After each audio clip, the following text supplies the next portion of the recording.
moving on in our program, we are coming to the topic of flourishing, and it's my delight to introduce to you all Louise Uni. Louise has been involved with Prime for 17 years, previously visiting many countries, and now she's a general practitioner, family medicine practitioner, and also a clinical reader in medical education in Queen Mary University.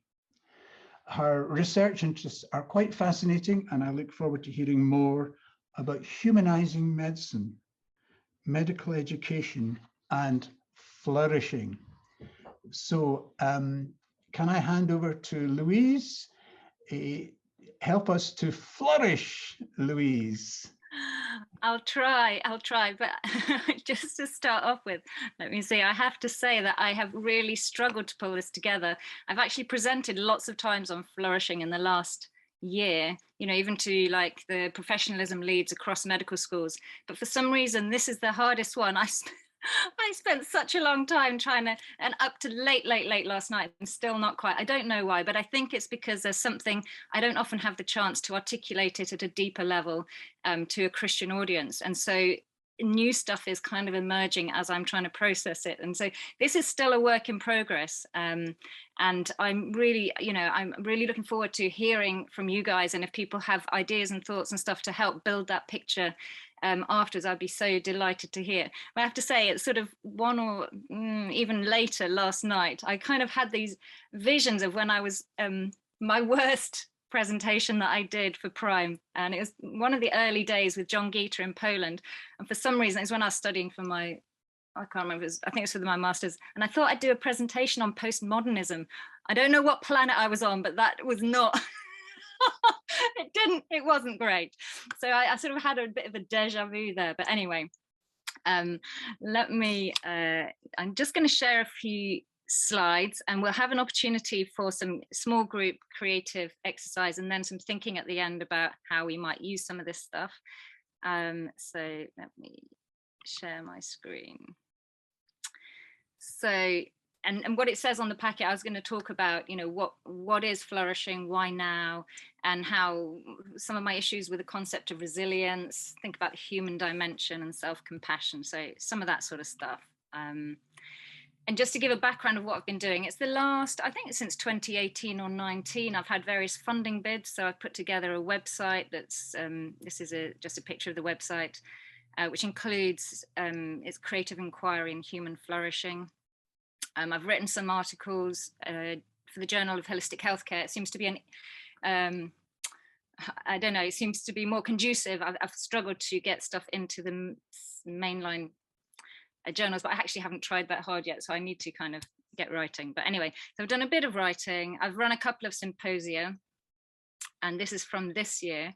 And we bring together artists, arts for health people, clinicians, students, and academics to think about flourishing. And this is one of the lovely haikus that was put up at the end on our Padlet, on our Flourishing Symposium Padlet. Seems remarkable. Grouping some strangers on Zoom has filled me with love.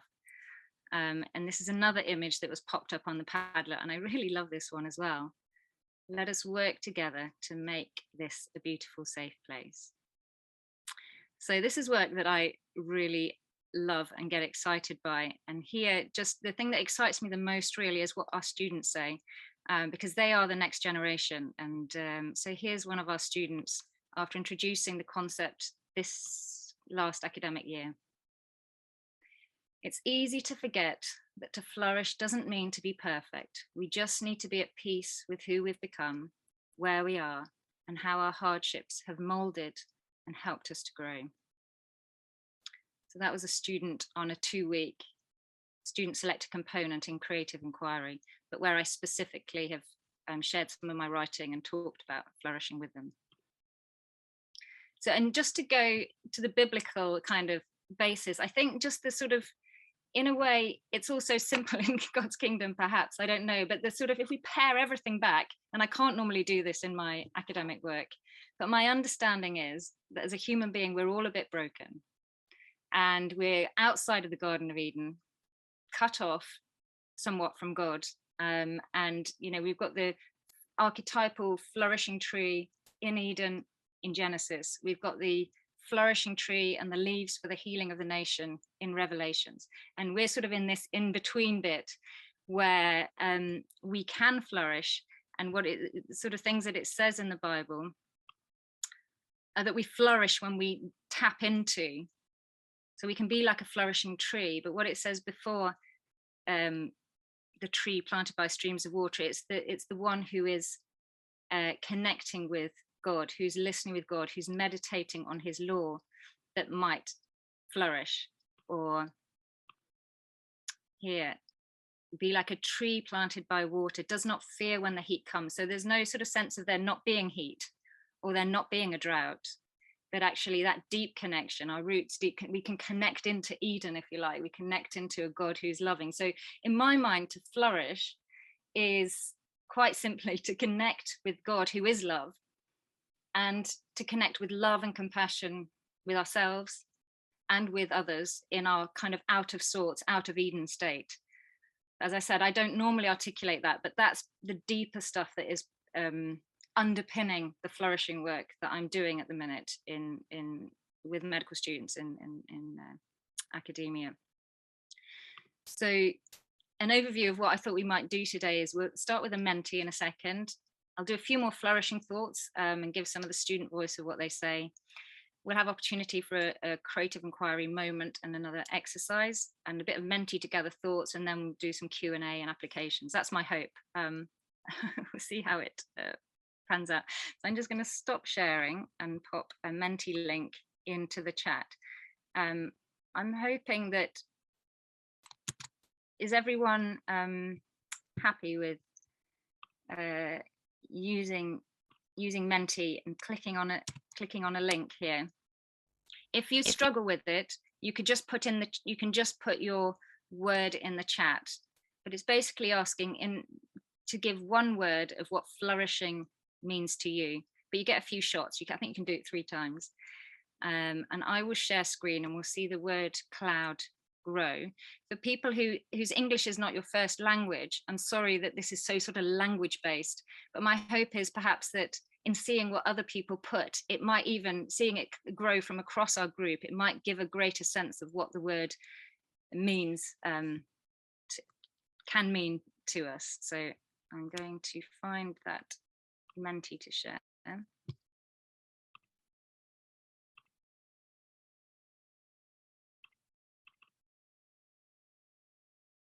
There we go. Can you see that? Can I get Amy, can you see that? Give me a thumbs up. Yeah, fab. It's fine, Louise. Brilliant, thank you. There.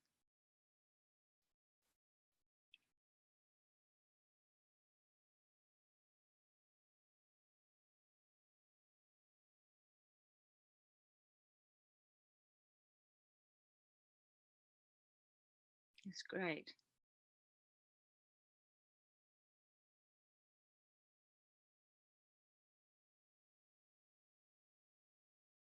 So there's a really strong kind of sense of growth, which I totally would resonate with. And which the students resonate with, that sense of potentially growing through the hard times, as opposed to, I'll come back to it more, but as opposed to perhaps bouncing back, which is more of the resilient concept. That's wonderful. There's one more. I'm asking you to do the same thing on resilience, just to see what sort of words come up. So I think if you click on the same link, you should be able to go to the next slide. So it's interesting, there's lots of good things here. And we actually did, at the Flourishing Symposium, we had a linguist in who had done a word study, and I can't articulate in the way she did the words that connect with resilience and flourishing. But we had a fairly similar kind of thing, that a lot of the words used around resilience are sort of around a bit more military, about building, about constructing, coping, strength. And the flourishing ones, as you may have seen, were sort of more blossoming, growing, a bit more kind of ecological and perhaps, I don't know, I would say more sensitive to our inner lives. Anyway, these are lovely, and we can share them afterwards, and so you can have a look at the well, thank you. We'll put them up and I'll have a little look while you're in your small groups as well. But just to give a few ideas to be going along with then, why is it important? Maybe don't need to say this, but in 2019, there was 3 documents. So this was before COVID, saying that there's an increase in burnout and mental health, or a burnout epidemic or whatever. And that's from the BMA, from the GMC, and from Health Education England. And the response has been a lot of what you read in medical education or what you see in the hospitals, and what I hear from our students and from doctors and colleagues that people really dislike is that they get a resilience training. So it's really difficult. Let's give you a little resilience training and then you're going to manage. Or it's given as a sort of a strength or a competence. So you might be struggling, but now you need to, on top of being empathic and knowing all the answers and everything else, now you need to be resilient as well. And if you're struggling, you just need to be a bit more resilient. You need to try a bit harder. So why now? There's a lovely article on grief talking about how COVID grief has cracked us open. And I've been working in sort of creative inquiry and the arts for nearly 20 years, but in the last year, and I'd usually present maybe once or twice, but in the last year I've presented probably about 12 or more times. And I feel like there's a new openness and there's a new interest, there's a new kind of hunger for other ways to deal with what's going on. And there was some interesting research by Hartsband talking about burnout and saying, drawing on a meta-analysis with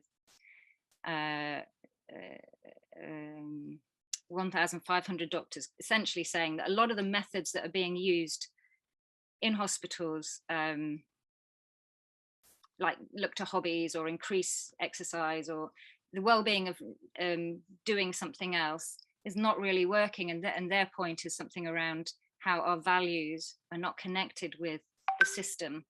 And they promote, and I won't go into this in detail now, we can talk about it if people are interested, but they talk about what we need in the workplace is this idea of autonomy to work according to our values, that sense of belonging, that we actually belong. And that's where I think some of the creative inquiry sharing can really work, and a sense of competence that we can do a good job. And in fact, the article, the yellow one there, which is authored by Michael West and Dame Denise Cox, they use the same framework of autonomy, belonging, and competence in there. So from the self-determination theory. So that's just a bit of something that I think this work can link in with. One of my students said, after me doing a presentation explaining and doing some work around flourishing, is that you're thinking about resilience and flourishing, that flourishing is a kinder way to grow. I really love that that terminology. So this image is, there's resilience is meant to be the hand kind of grabbing the word, and flourishing, allowing the plant to grow. So with resilience, there's well, I'll let the students kind of say that in their own words. Let me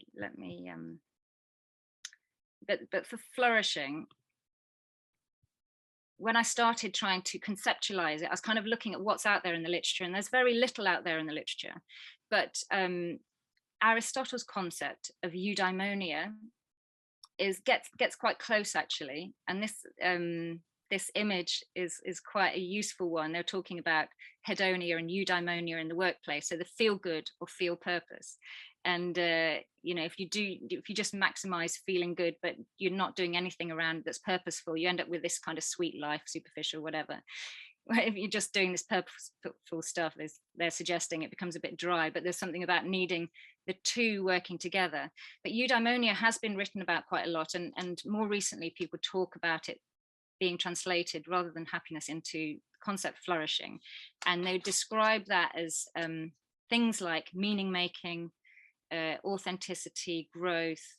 It also includes excellence, which I don't find as helpful, because I think in medicine we're suffering from a massive issue with perfectionism. And so I talk to the students about well-being of not what should be. So they get told a lot of the training is go for a run, eat well, drink well, don't drink, blah, blah, blah. So there's all this well-being of do something else. Whereas when you bring them together in a room and they create and they share and they dialogue at a deeper level, they suddenly are so relieved to know that they're not the only one that is stressed or struggling or whatever. And I call that the well-being of what is. It's like they're actually, we haven't changed anything except the relationships between. And then emerging is this sense, I suppose, of community and a different kind of well-being. So in the psychological literature, there a few people are talking about it. There's a big group at Harvard led by Van der Weel, and they've got 6 concepts around flourishing.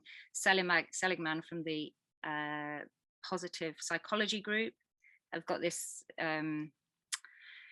this PERMA model, which includes relationships and meaning and those sorts of things. And Keyes has done work talking about looking at whether we're flourishing or languishing and sort of being on a scale of that. None of them quite reached what I would call flourishing, drawing on sort of that biblical understanding that I started off with, but it's helpful just to kind of map out what's out there. So for me, the metaphorical idea of flourishing, I find really helpful. I've got a big birch tree outside of my window and I watch it go through the seasons. It's beautiful. But so that idea that we do, that we have an inner life that isn't about, drawn on this idea of resilience of a metal, that how much can it be bent and still bounce back to what it was. I want to move I don't think that fits well with our inner life, but want to move it to flourishing, which is, what is the sun like? What is the rain like? What is going on around us? And can we do more than bounce back? Can we actually grow through and go beyond? I don't want to bounce back I've been through cancer and other things. I don't want to bounce back, and I can't bounce back to where I was, but I can grow through and come to a different place. So they talk about post-traumatic growth is actually something that can really happen for people, as well as obviously trauma holding people back for a long time. But there is that possibility of growth. So with the tree, we've got the seasons. We lose the leaves, we gain the leaves, we get new leaves. There's the roots and how we're connected. What kind of soil have we grown on?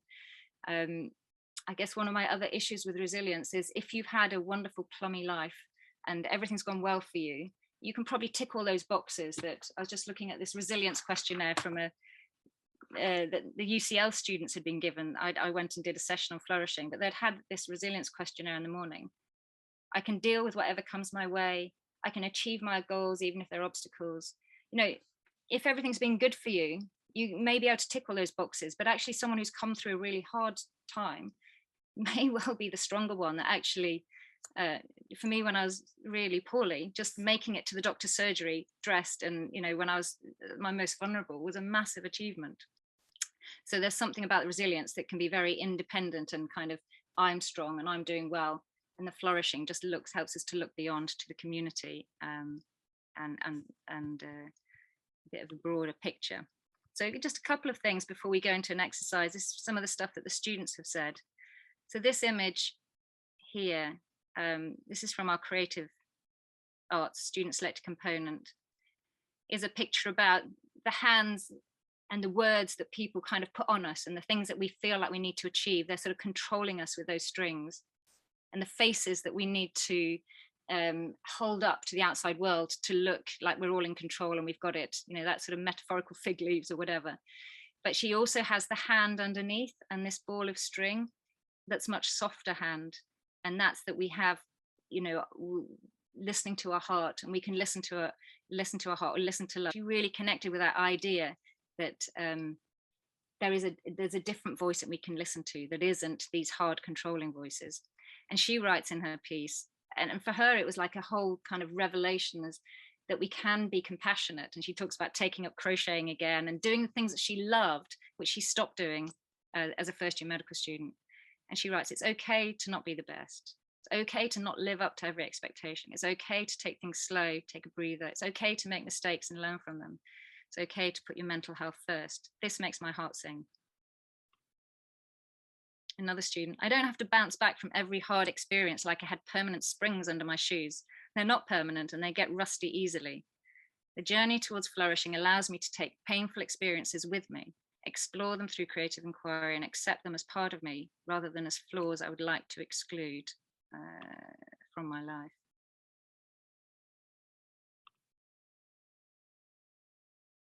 And this student, I feel that discussion on flourishing really hits close to my heart, since I never thought of that mindset to view the world. I always felt pressured to be resilient, to not show my weakness, but always put up a strong front. But flourishing has taught me to embrace who I am and care for my well-being over my grades. Through the lyrics, so she's written a song, which we're going to hear just the piano part. I also want people to remember that and feel comfortable with where they are and who they have become. And part of the lyrics are there: "Hear the rivers calling, for you to look inside, not down, and you will see how much there is in the power of your heart." So we're going to do one little very short creative exercise of, you can either just sit and listen, it's her playing the piano to the song that she wrote, encouraging other students in the struggle, you know, she's sort of describing her struggle, but also trying to encourage. You can just listen to the music and enjoy it. You might want to grab a pen and just doodle what's sort of emerging for you right now. Sometimes when we use other languages, stuff surprises us what comes out. So I'd really encourage you, if you want to just do a bit of doodling and see what emerges. You may make sense of something new, you might not. But we'll just take this silent moment and listen to this piece, if that's okay.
So we're going to move into a small group exercise, and you might want to talk or share about any things of the stuff that has come up during that time. Oh no, sorry. There we are. Just before we move into the small group, just want to say, I always, with all of this work, the most important thing perhaps is setting the boundaries and making it safe and creating a safe space. So I think of the facilitator as a, and take the words from someone else, but an artist of the invisible. So quite sensitively holding that when you're doing it with the students, or however you're doing it.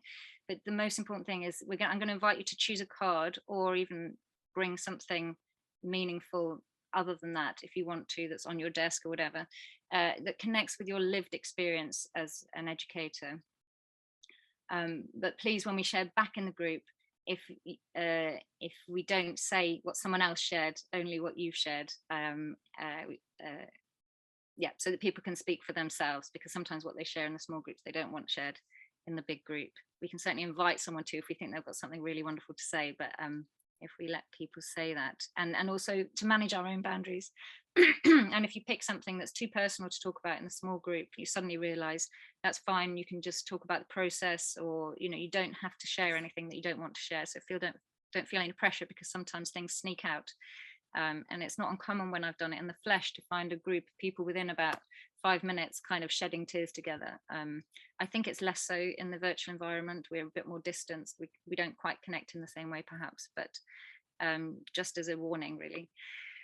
And I don't know if I can't remember if I've shared this example, but these were 2 pictures picked by a GP, saying that some days general practice is like the picture on the left, and some days, I don't know if you can see the rainbow coming down, it's like the picture on the right. So the toilet and the rainbow endowed stag. So I'm going to stop sharing, and I'm going to put a link in the chat, which takes you to a page with lots of postcards.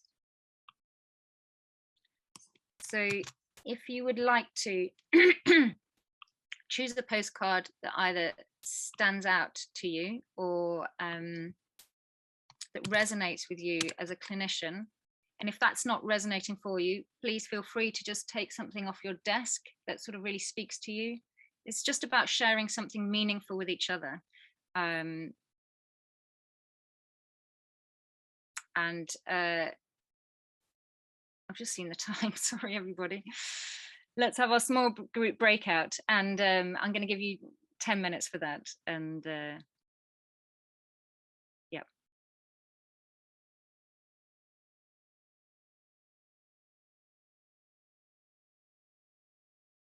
Under 15 minutes. Just under 15 minutes left. I wanted to just take a moment of silent reflection, just with one more mentee, which asks you what stood out. So we just kind of get a feel from across the rooms, and then it'll be open to Q&A. I just have one more slide right at the end, so it will be over to you guys. But if we could just take a quiet moment.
Yeah, really beautiful responses. Thank you, everyone. And you can carry on kind of putting things in, because this can be shared across the Prime community, and gives people a sense of the travel and the journey, and how people are processing it. one of the things that just coming out for me as I'm looking at your different quotes is one of my students who did the creative arts SSC back in when she was a second year is now fifth year and has done a near peer student education session with third years, and she introduced some of the stuff that she learned. So she introduced a postcard exercise, just brought some with her for the third year students, and she also did a body mapping thing around emotions and what it's like having your first consultation, doing your first consultation. And I spoke to her yesterday and she said, it was wonderful. It's my favorite thing that I've done. I said, now you know how I feel, because the students opened up and talked, and it's that sense of having that meaningful communication. So there's that sort of say, you know, bringing such joy. And she's written a lovely, I was going to share it, but I haven't got time.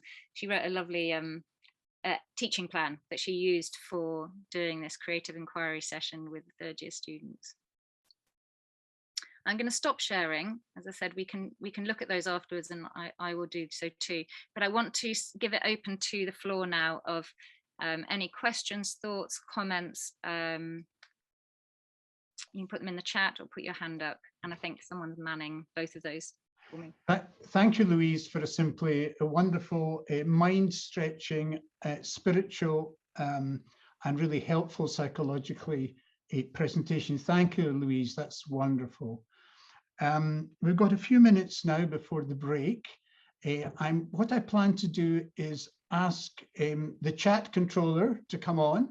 And after that, I'm going to go to Richard Wong in Australia to reflect on that. And I hope Kazito is hearing me to ask for a cultural commentary on this from Kenya. Sadly, Femi was willing to help, but he's had to go to work. So starting first with our chat controller, who's that? The questions for Louise started with Andy Charlie, who says, could you comment on how our professional training and indeed society today seems to be so critical of making mistakes as a way to learning? So have you got some feedback or thoughts on that, Louise? I have. I was just talking with a pharmacist, actually, who I'm doing some work with around Flourishing. And she's involved in patient safety at a high level and also at a university level. And she was saying at the higher level, sort of pharmacy board level, they were bringing, it was not punitive, and actually they're really seeking to understand what's going on for the person and what, you know, what the whole system is. And so the sort of highest level seems to be employing wisdom, but at the university level she described a completely different scenario, where it feels like it was quite, you know, the approach can be quite punitive, and obviously we see that in hospitals as well. So I mean, I can't say why. We live in a broken world, don't we? And I think people who hold power, it's comfortable to hold power and do things in those ways. It's more comfortable not to be inclusive, not to see things in new ways, not to hear the broken stories, not to realize how people's lives and the disadvantages they have impact on, for example, making mistakes, or and not just that, but, you know, not being supported or not having the support or being able to reach out for support.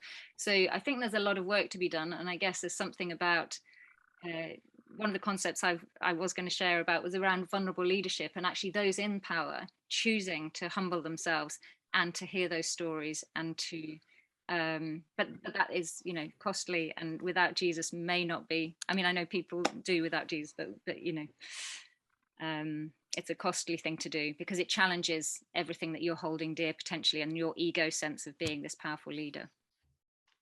Thank you. Yeah, so yeah, there's some very knotty problems which are quite systemic. Dave Cricks put a couple of questions in, one related to what you just commented on, and then another one about the students who take the creative inquiry courses. Are they simply students who are more in touch with their emotions? And so are we looking at a sort of a selected group here of quite emotionally literate students? That's a really good question, and I can answer that somewhat. Yes, to a degree. The students who are most emotionally literate probably choose that, but actually they don't always get their first choice. And so I know from my last one where students did, my last one that we did, and it was virtual, and students shared, I mean, I was blown away by what they shared. You've seen some of it today. But a few of those students did not have it as their first choice, or even their second choice, or even their third choice. It was actually their fourth choice. So, and those students actually commented. Now, I haven't done the research to go back, and that would be an interesting thing to do, because I wonder, with having shared as much as they did, if they were still happy with that sort of after the event. I know some of the students definitely were, because they've been contacting me, but you know, there's others that I wonder. But yeah, it wasn't their choice, but they, at least in the moment at the end of the placement when they were sharing, were saying that they were very delighted that they had been on it. Thank you for these comments from chat. There's lots of stuff going on in chat, and there's references in chat. And can I ask Louise to put her website, if she's willing, in the chat for us to look at? Thank you, Louise. Wonderful presentation. Can I now go over to Richard Wong in Sydney, I think, Australia, where all the tough guys live, and they are super resilient. Richard, in a few sentences. Well, I'm not so sure. We'll see how the Ashes play out shortly, but I'm not sure I can be representative of everybody. I've been thinking a lot about the talk just then, and I think it's also changing in society here as in other countries, in that certainly for doctors, the younger generation are more open to discussing their feelings, and I think even the way they select medical students, not merely on academic performance, but on the basis of pre-med exams and interview is slightly different as well. For myself, I've had this tussle of resilient is not all bad, flourishing it may not. It's not necessarily maybe a binary choice, but to be able to, I think, work through the characteristics and learn from different generations, different teaching methods is very helpful. But I think everything that's been shared, I think is very similar down here. I don't know whether Katrina has any other thoughts, but that's my thoughts at the moment. Can I now go to Kizito in Kenya? I notice our African colleagues use the word challenges when I would use the word terrible problems. Kizito, come in, and after that, can I go to Dabota in Nigeria for her reaction too? So first of all, Kizito, challenges, Kizito, resilience and flourishing.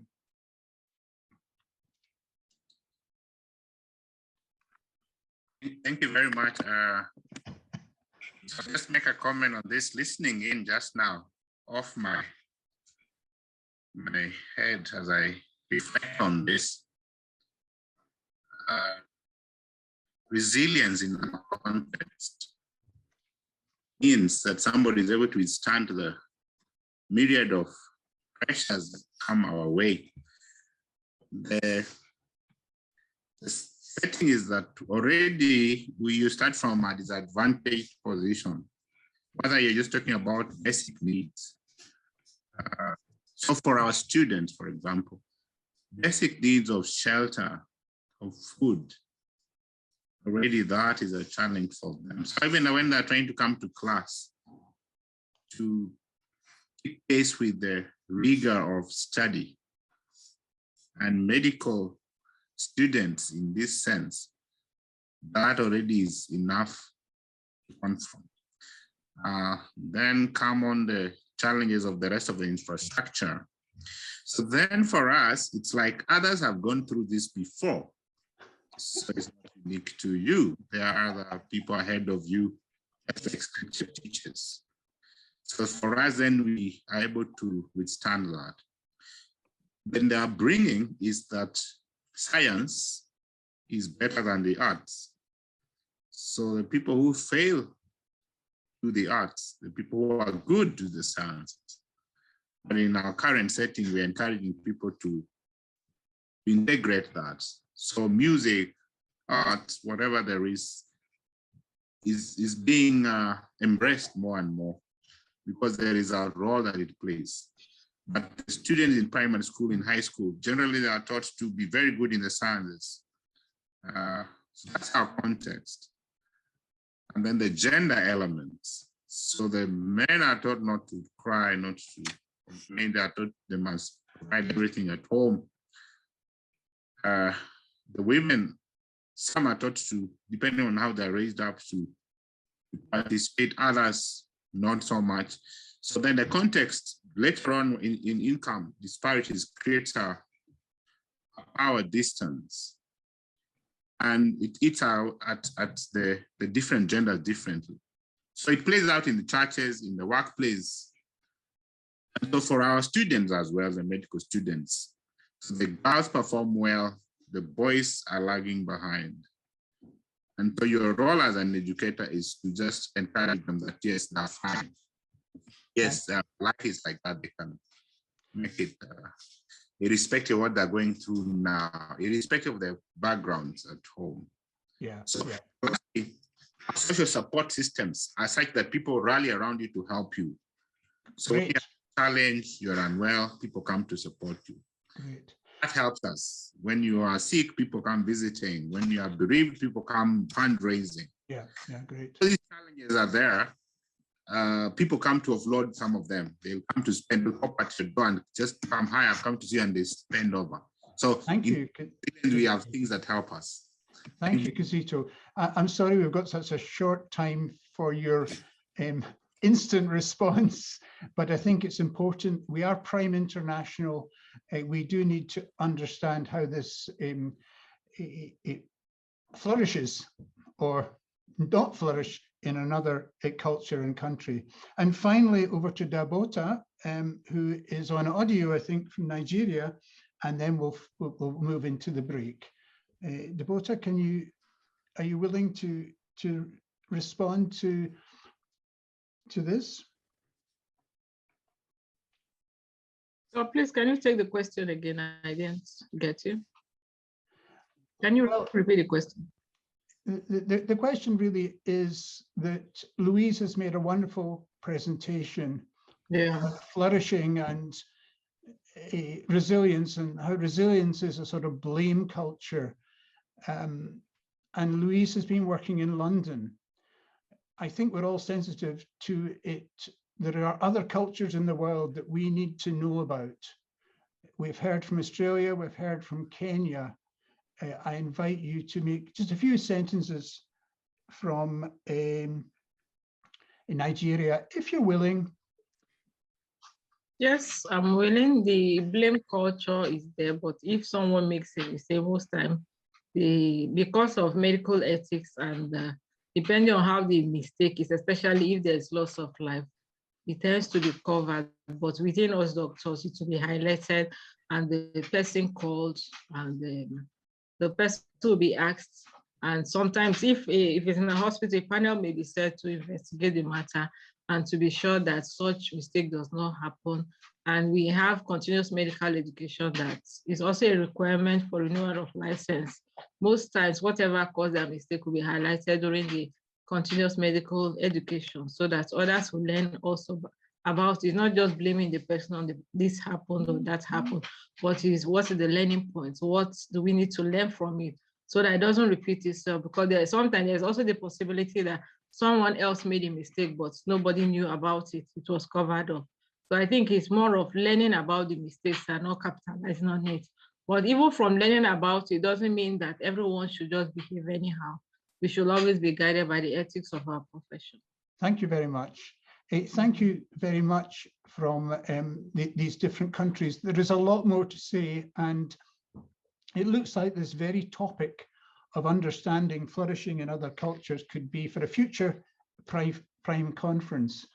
I think Louise has got one slide to show us. Is that right, Louise? No, she hasn't. I've got that wrong. She's giving me a thumbs up. Thank you, Louise. Oh. Just a vision, mission, and I don't know, but just really briefly, my vision in my mind is to open up rather than toughen up in response to healthcare burnout, and the mission of releasing creativity. And in fact, that was a word that came in 2006 on a Prime trip, to reclaim humanity and create community. And I think that is aided by in practice when we listen with curiosity and we are authentic and keep it real ourselves, to create that space for heartfelt sharing. And then and just on the leadership, I've sort of written stuff around that we need to come with vulnerable leadership that values humanity and enables voice and sharing across the patch. Anyway, there's a lot more I could say, but I just wanted to kind of contextualize the whole thing of how I'm thinking about it. Thank you, Louise. Wonderful. And Mentimeter, or Mentee, that Louise was using is a free program. You've got to pay for the fancy bits, and I'll ask Louise to put the link to a Mentimeter and Mentee in chat. There's a whole load of stuff in chat. Now let's break until 25 to 12. That is a 15-minute break. Stretch your legs, stretch your arms, get yourself a cup of tea or coffee, or if it's the middle of the night, some hot chocolate. Thank you, everybody, and thank you for those who gave spontaneous comments from different countries. See you in 15 minutes.